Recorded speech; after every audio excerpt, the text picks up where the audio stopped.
Hello and welcome back to Home Somewhere Else. We'll be continuing where we left off, which, if you recall, is basically when Mothoc went to the apartment and kidnapped Fred, who was still asleep. And Chad basically had to run out and pretend like nothing was happening when Jenny showed up and, Mothoc ate what were they, like waffles or pancakes or something? And Jenny was just like super upset because she couldn't find Fred, and then Chad, quote unquote, ate the breakfast. So yeah, hopefully we'll be able to find out what or who this mom is and why she's sick or whatever, and why Mothoc needs Fred. I mean, it's probably a little bit obvious why Mothoc wants Fred, but yeah. Anywho, so yeah, let's continue. After climbing the mountain for what feels like hours, you finally reach a familiar landmark, the lake. Scanning the area fills you with a strong pang of guilt. You never had much time to appreciate how it looked before Bruce attacked, but you can definitely tell the battle had done a number on the area. The ground is covered in massive holes. What parts aren't instead are suffocated under dying roots, upturned earth, or poisoned beyond recognition by the hyena. Wow, we really messed this place up, didn't we? Mothoc nods solemnly, scanning over the destroyed mess of a battlefield. Oh? Your attention snaps to Fred, finding him finally stirring from his deep slumber. Fred, you alright? Fred, wake up!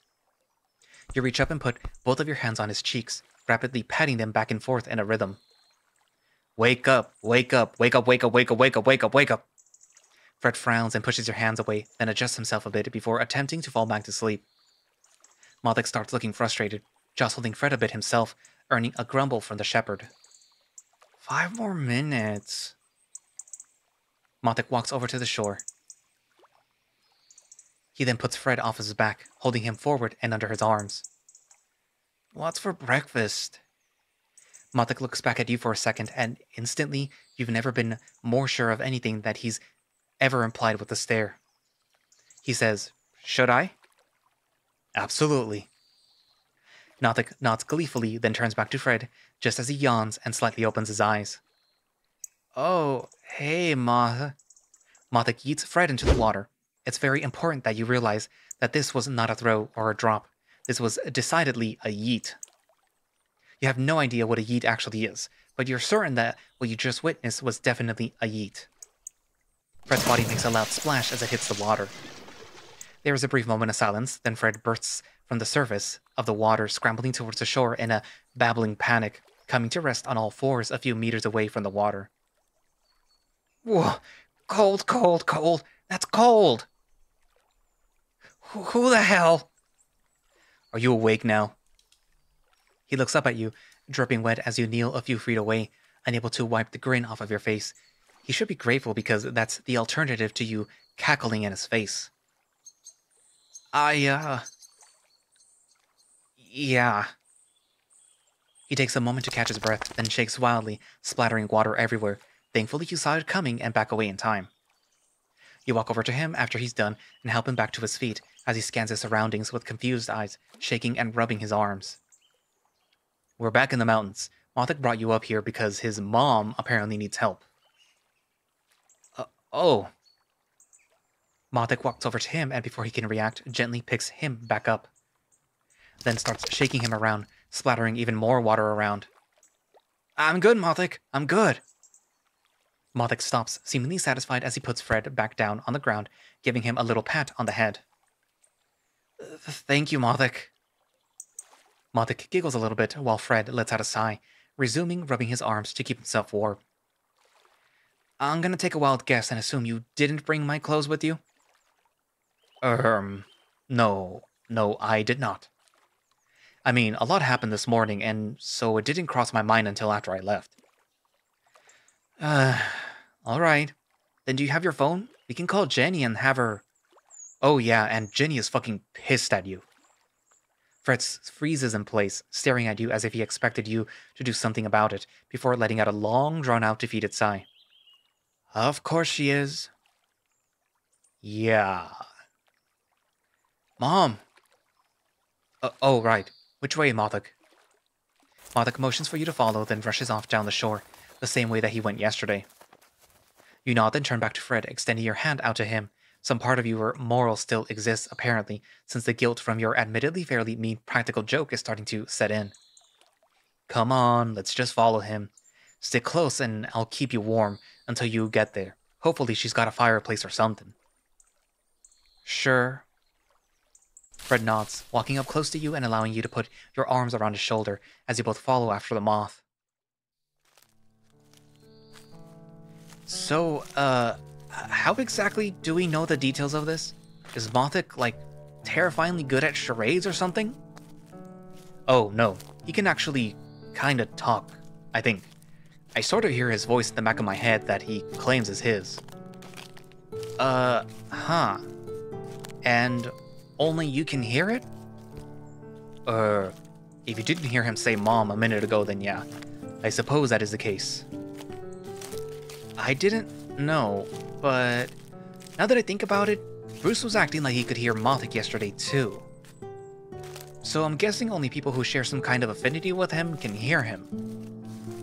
Am I right, Mothoc? The moth nods happily. Huh.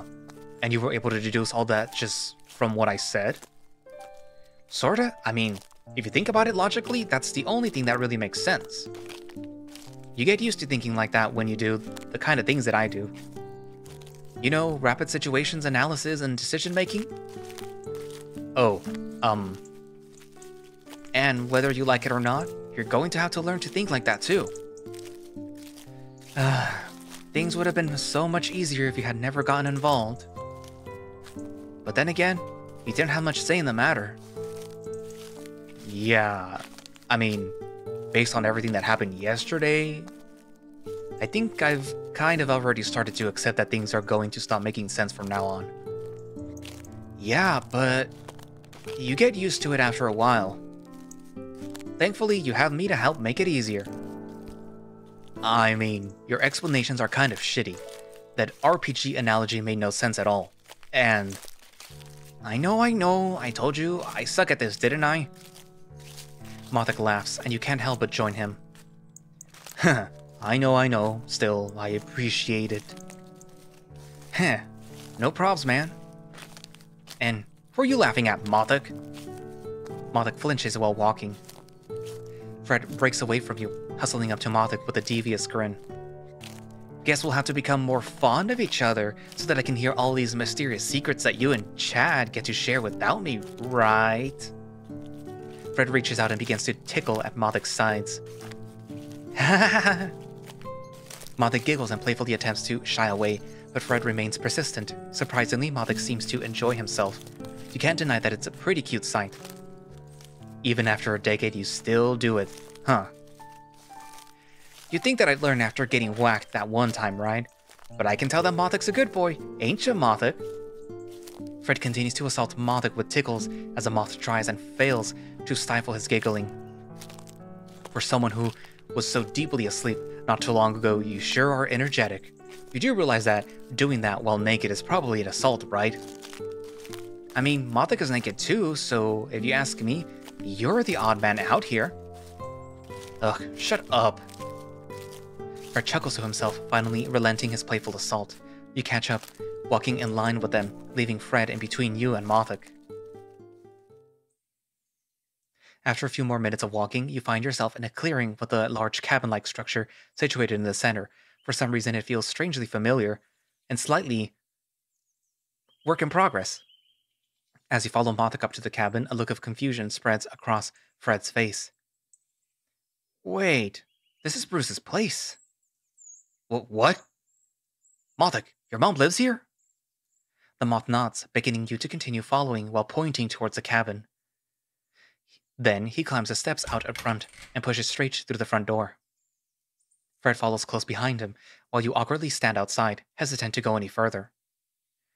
After a few seconds, you realize that you don't really have a choice, so against your better judgment, and every fiber of your being telling you not to, you head inside. Nervously stepping through the front door, you give the inside a quick once-over. There's a table, a fireplace, a bookshelf filled completely with reading materials, an assortment of other amenities and furniture, It's probably some kind of hunter's lodge then. You finally notice that one of the beds is occupied, with Fred and Mothoc standing on either side. Bruce lays between them, shirtless, with a blanket covering his lower half. What catches your gaze most, though, are a pair of long, whisker-like appendages extending out from the sides of his muzzle. They seem to be ambly wiggling around on their own, and each bears a sort of tiger paw at the end, which is definitely something new. He also has a pair of eerily familiar striped tattoos across his shoulders. As your attention finally breaks away from the weird whiskers and tattoos, you realize that Bruce is clearly in a lot of distress. He's panting heavily with deep bags under his eyes and a sickly color in his complexion. He's holding a cloth over his head, which covers up one of his eyes, but the other one is angled down towards you, a look of disgust piercing through you even in his weakened state of his. As he glares at you before beginning to speak, his voice is a weak, hollow whisper. Fred kneels down and starts to scan Bruce's body with his hands. "What are you doing here? Get out of my house, Doberman." Mom. Mom? What? Wait. Wait. Fred holds his arms wide over Bruce, almost as if presenting him to Mothoc. "Is this your mom, Mothoc?" Mothoc nods slowly, kneeling down himself to grab Bruce's other hand, watching him with the sad, worried eyes.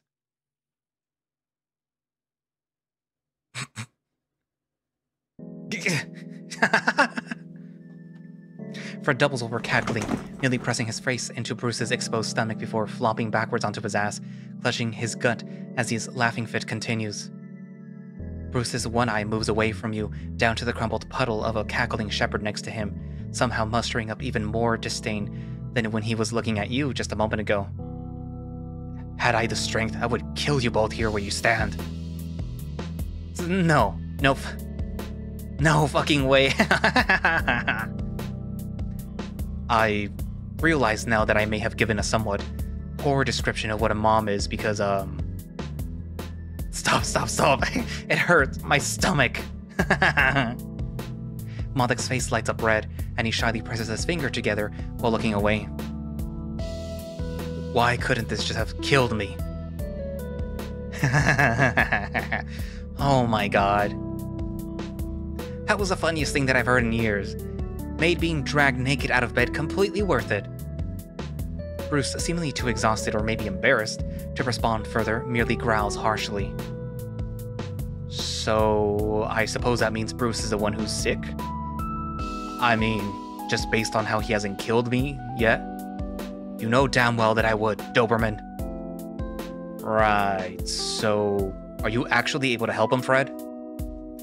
I don't need your help. Shh, yeah, easy peasy. Fred interrupts him as he finally manages to shamble back to his feet, resuming scanning Bruce's body. Looks like he's poisoned, and based on the severity of it, I'm gonna go out on a limb and assume that it was from that hyena yesterday. A smug, teasing grin spreads across Fred's face as he leans down towards Bruce's face. Guess he nicked ya, huh? I'm surprised you managed to hide this so well. You must have been in quite a lot of pain. Bruce just frowns and continues to growl, offering no other response. Oh, that must have been what I saw when we got separated. Here, roll over. Let me see. With some help from Mothoc, Fred rolls Bruce over onto his side.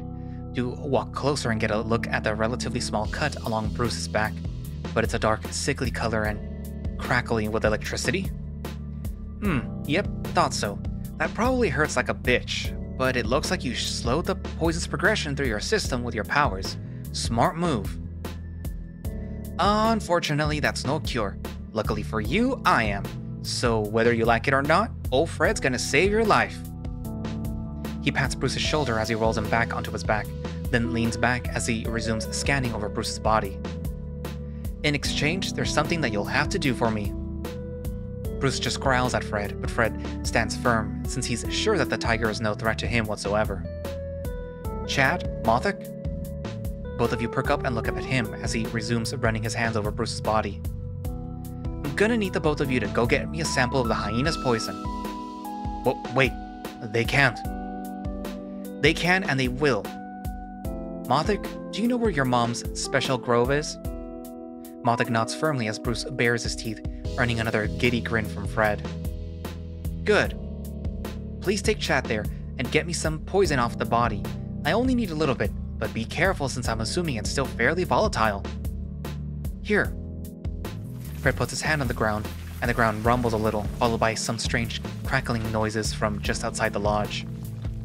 Don't you dare grow any of your... I grew some coconuts outside. Use one of them to carry it back, and there's no need to sprint there or anything, but do try to be quick, yeah? Bruce won't die, but he's probably in a shitload of pain still. You got it? Mothoc nods enthusiastically and rushes past you and out of the cabin.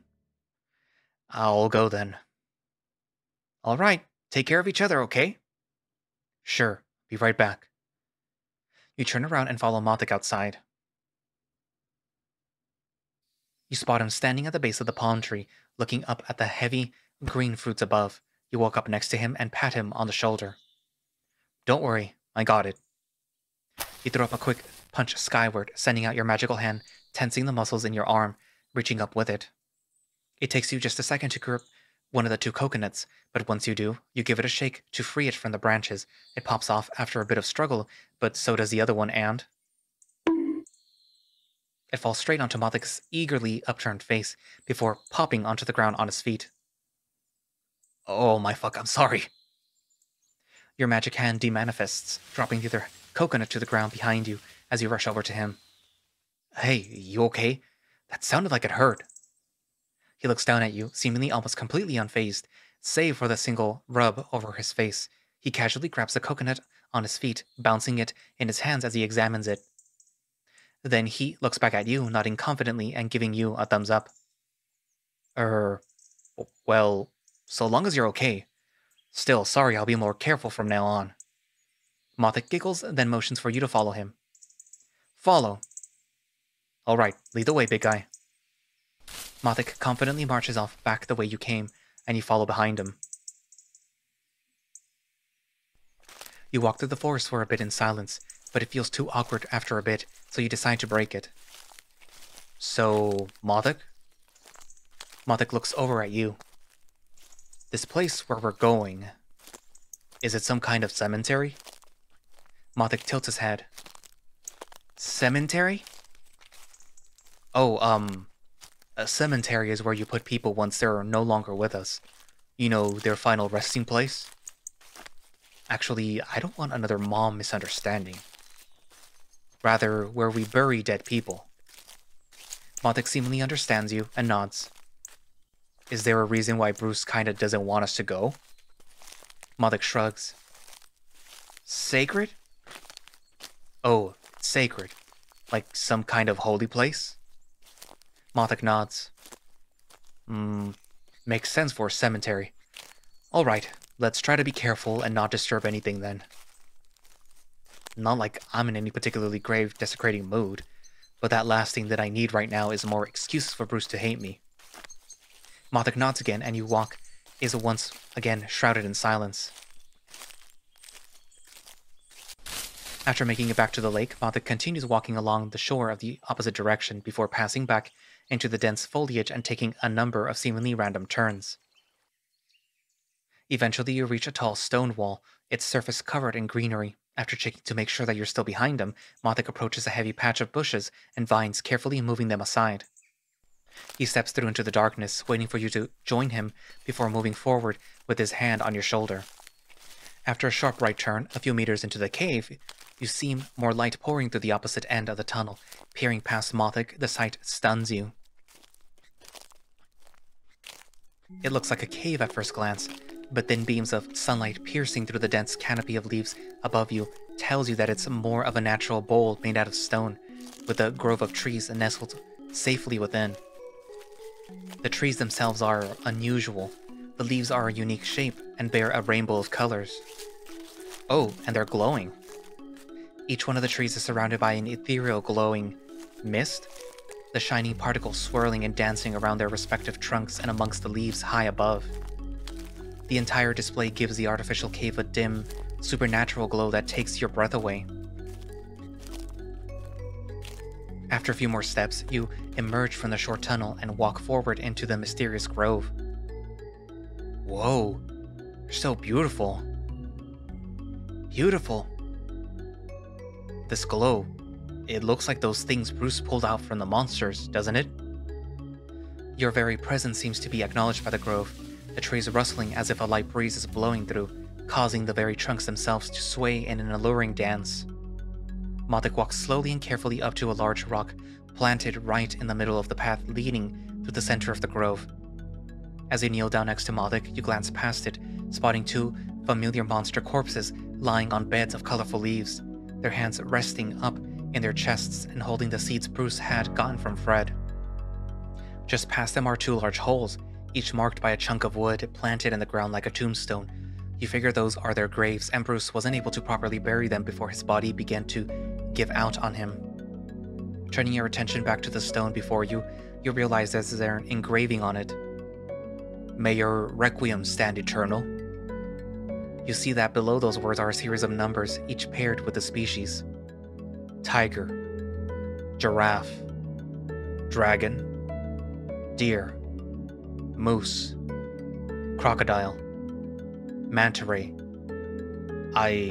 Just how many people are here? Hey, Mothoc, are each of these trees... You glance over at Mothoc, but find him standing over the hyena's body, clanking the coconut back and forth. Just before it closes, you spot some dark liquid inside. Wait, when did you... Mothoc giggles and holds the coconuts up, proud of his accomplishment. Hey, good job, buddy. Mind if I check something before we go? Mothoc briefly gets an impatient frustration flashing across his face, but ultimately nods. Don't worry, it'll be quick. I just want to check a theory I have. You stand up, dusting your knees off before stepping around the stone and following the path down the middle of the grove. You stop at a random tree, peering through the darkness at its base. Sure enough, there is another piece of worn wood at the base, with a number carved onto it. 17. I think that stone out front said number 17 was a fox. So that means that each one of these trees does correspond to a body. What the hell? As you ponder the weight of the meaning this place carries, suddenly feeling tremendously out of place, a weird, tingling sensation begins to caress you and snaps you out of your thoughts. You quickly realize that the glowing mist that surrounds the trees has formed long, delicate tendrils and is reaching out towards you. Suddenly panicked that you had somehow offended some ancient, sacred rite with your presence, you look over at Mothoc for some kind of clarification or something, but he just stares at you with a glint in his eyes. Is this normal? The tendrils reach out further, coiling gently around your arms. It's thankfully not painful and actually kind of tickles. It seems like it's not a malicious response, at least. If anything, it feels like the mist is curiously investigating you. You lift your hand and move it side to side, the tendrils following your every move. Almost playfully, you chuckle to yourself as you play with the magic mist for a bit, finding it actually kind of fun. Mom. Oh, right. Sorry. Let's go, Mothoc. You carefully pull your hand away from the mist, watching as it retracts towards a tree once you're out of range, and it resumes swirling around the trunk. You rush to catch up with Mothoc as he slips back into the tunnel you initially came through. You make it back out of the grove without much trouble, and begin the journey back. Mothoc's pace is a bit faster than it was coming here. Even at the heightened pace, you still have some time, so now would probably be a good opportunity to undo your previous mistake. By the way, Mothoc, I think I may have accidentally given you the wrong idea of what a mom is, since Bruce definitely isn't your mom. Oh? Yeah, that was my bad, so let me try again. What a mom actually is...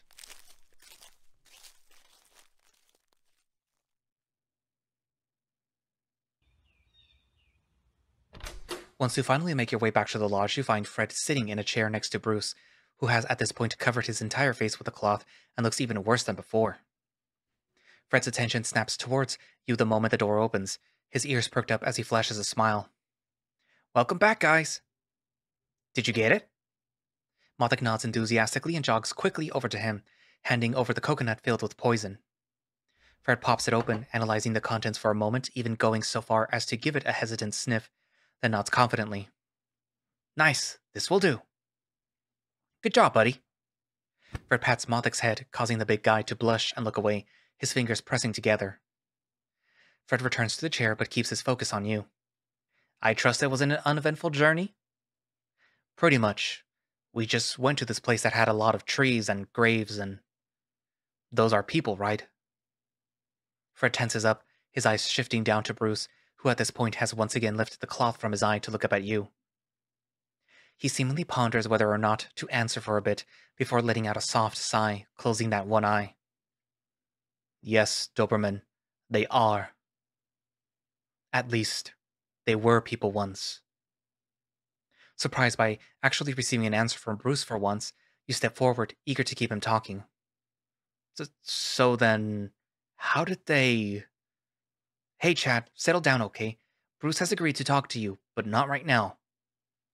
I'm gonna make some antidote, and once I've administered it, he's probably gonna need some rest. Knowing him, he's probably going to want to get it over with as soon as possible, so you won't have long to wait. Just be patient for me, okay, buddy? A half-grunt, half-huff from Bruce seemingly voices his agreement, however begrudgingly, to Fred's claims, so you resign yourself to wait for now. Okay. Attaboy. Now, could you go outside with Mothoc and wait for me to finish this? It'll just take a minute. Without giving you a chance to respond, he turns his attention back to Mothoc. Mothoc, can you take him outside for me? No, I can walk on my... But before you know it, you're already being lifted up into Mothoc's strong arms. As you're once again enveloped by his comforting grasp, your head presses back into a soft neck fluff, and that pleasant Mothoc-specific scent and your will to complain melts away. All right. For the record, though, I could have easily have walked myself. Mothoc carries you outside as Fred chuckles to himself, and Bruce lets out another long, drawn-out sigh. Mothoc brings you over to the edge of the tree line, gently setting you down in the shade before popping down next to you. The breeze rustling the leaves above your head, and you let out a sigh, scooting a bit closer to the tree so that you can rest up against it. I guess we just kill time now? Mothoc glances over at you, tilting his head with a peaceful, relieved look in his eyes before turning his gaze back up to the sky. Damn awkward silence. All of that mess we just went through yesterday, is that, like, normal around here? No. Oh, well, that's good at least. I couldn't imagine having to deal with stuff like that regularly. Yeah. Either way, thank you for all your help. I'd probably have wound up buried in that grove too, if it wasn't for you. No. Why no? Thank you. Oh, okay, that makes more sense. Wait, so you can say 2 words now? He looks back over at you with a somewhat surprised look on his face. I can? Yeah, I can hear you say 2 words now. Mothoc giggles softly, a slight blush appearing across his face. Haha, awesome. It's only been about a day, but at this rate, if we keep communicating, I guess, we'll keep leveling up, and before you know it, we'll be talking like the best of them. Leveling up? Oh, I mean, getting better at it. Now understanding you, he beams at you, clapping excitedly as his blush deepens. It's certainly a relief that he seems so excited by the idea. So, Mothoc, You're interrupted by the sound of the lodge door opening, causing both of you and Mothoc to quickly look over towards it. Fred steps out, lazily scanning the area until he spots you, walking over towards you once he does. Before you can stand up to meet him, he flops down onto the ground next to you, with his limbs all splayed out and a tired look on his face. How'd it go? He lifts his hands up, flashing a brief thumbs up before his arms flop back down. He'll be fine now. Bruce is a big boy. He'll have his paper cut shrugged off by tomorrow. And if you're worried about the antidote, don't be. I've done this kind of thing before, so it works like a charm. No biggie. Bruce? Oh, Mothoc wants to... Wait, that was him? That was you, Mothoc? Mothoc nods. Ha! Awesome! Wow, that is a weird feeling, huh? He can't read your mind though, so you still need to actually talk to him. Ah, cool beans. I can do that, no problem. Anywho, yeah, my antidote's working on neutralizing that poison, and his natural immune system will handle the rest. After a nap, he should be back in working order, no sweat. You let out a sigh of relief. As much of a pain in the ass the guy is, seeing how worried Mothoc is about him is enough for you to be glad that he'll be okay. Good, so while we're waiting, you're cut off again, this time by your stomach loudly grumbling. While we're waiting, can we please go get something to eat? I'm starving. Yeah, I'm hungry too. How about you, Mothoc? You want some grub? Yes. What? How? You ate 3 people's worth of breakfast only a couple of hours ago. A wistful look sparks in his eyes as his face lights up once again, probably remembering the most likely very delicious strawberry waffles he stole from you earlier in the day. Strawberry. Well, you probably wouldn't get as big as him just by having a salad and a diet water for lunch. Yeah, alright, fair. Fred quickly sits back up, a big grin on his face as he holds up a hand high. Either way, I got this. Fred slaps that raised hand down onto the ground. A few moments later, a small tree sprouts directly in front of him, rapidly budding and growing several shiny, plump red apples. He plucked a few off the branch, tossing them over to you and Mothoc. Eat up, boys. There's plenty more where that came from. Oh, cool. As Fred winks at you with such a confidence you can almost see a star pop out of his eye, you take a big, eager bite out of the apple and... Blah! Blah! What the fuck? Ugh, it tastes like dirt.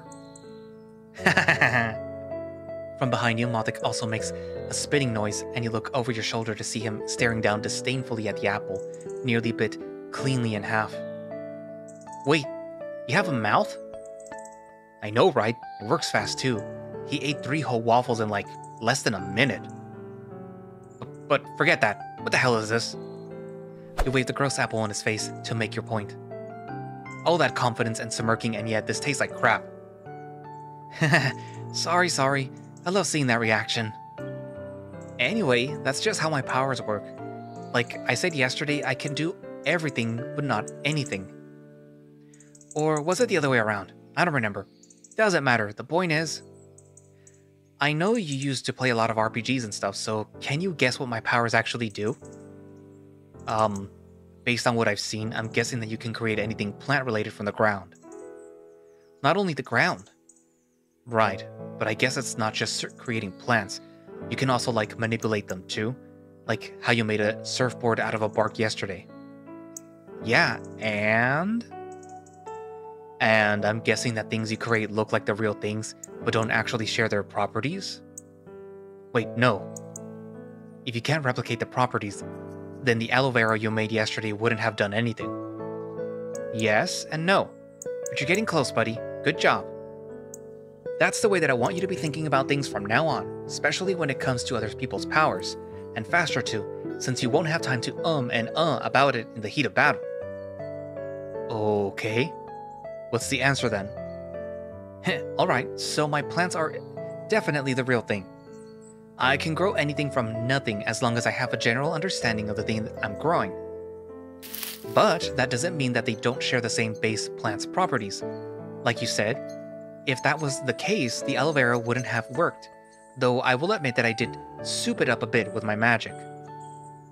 All that being said, taste is the one thing that I keep struggling with. How so? At this point, Mothoc is also leaning forward and listening intently to Fred's explanation. I mean, look at that apple. Looks delicious, right? Even inside it looks like and has the texture of a regular old apple.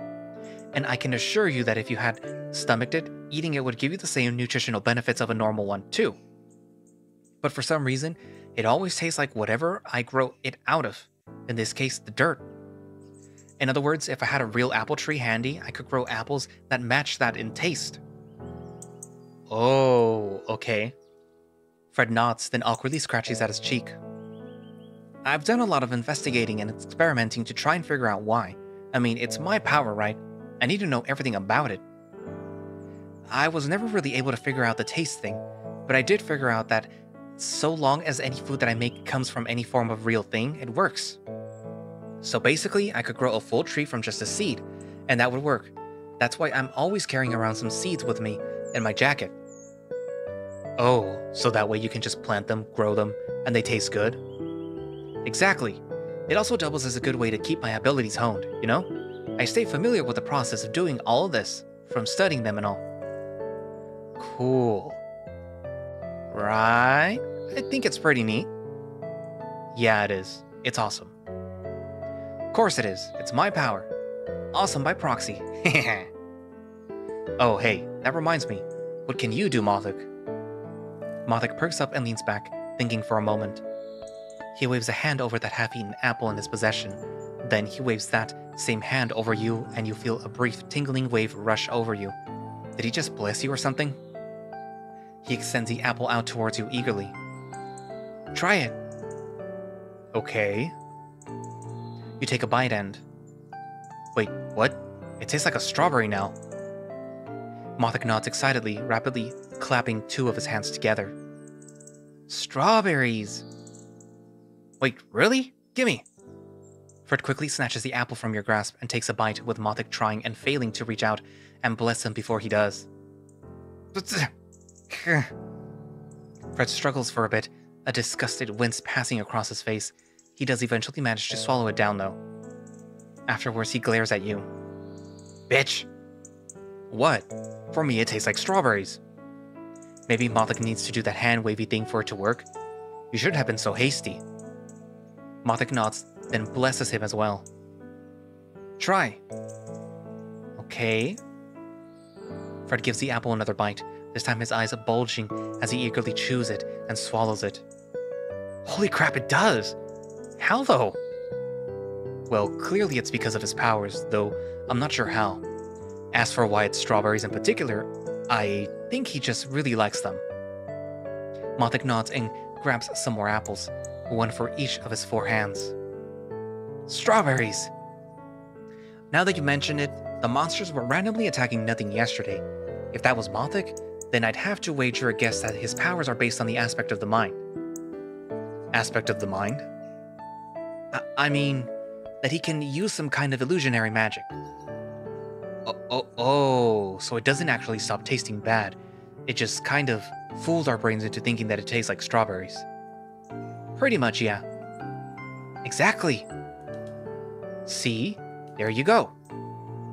Ah, now that explains why Jenny couldn't see you or Mothoc this morning, and why Dusan and Thoni couldn't see us. Mothoc nods in proud affirmation. Good reasoning, Chad. Yeah, although I think that there's more to it than just that. Also a good way to think about it. Very rarely will someone's powers be fully apparent to you right away. So, you have to think critically about what their powers are and what that means for the current situation, while also being ready to adapt to new aspects to it on the fly. I mean, sometimes you kinda have to assume, but don't get complacent and let anyone convince you that they don't have any more tricks up their sleeves. When you say it like that, it feels like we're gonna have to fight against other people who have powers in the future. I mean, Dusan almost certainly has been influenced and his own set of powers, so yeah, we will. Oh, good point. Fred claps his hands, loudly shattering the somewhat tense atmosphere that had begun to form. Anyways, let's call this lesson adjourned for now, and have some straw apples? Appleberries? Whatever they are, to gorge ourselves on. Agreed. You and Fred fill up your hands with strawberry apples just like Mothoc did, finally able to savor the strange fruit. Now that the tension from Mothoc's panic about Bruce is gone, and your stomach is finally getting filled up, your exhaustion is starting to catch up with you. With the sun warming your lower half, the breeze blowing peacefully through the leaves and the soft grass you're seated on, your eyes start to get heavy once more. There's not really anything else to do but wait, so a little nap can't hurt, right? Without giving your brain a chance to come up with a reason not to, you lay yourself down on the grass, and the last thing you register before passing into blissful unconsciousness is the vague sensation of 2 more bodies joining you shortly after.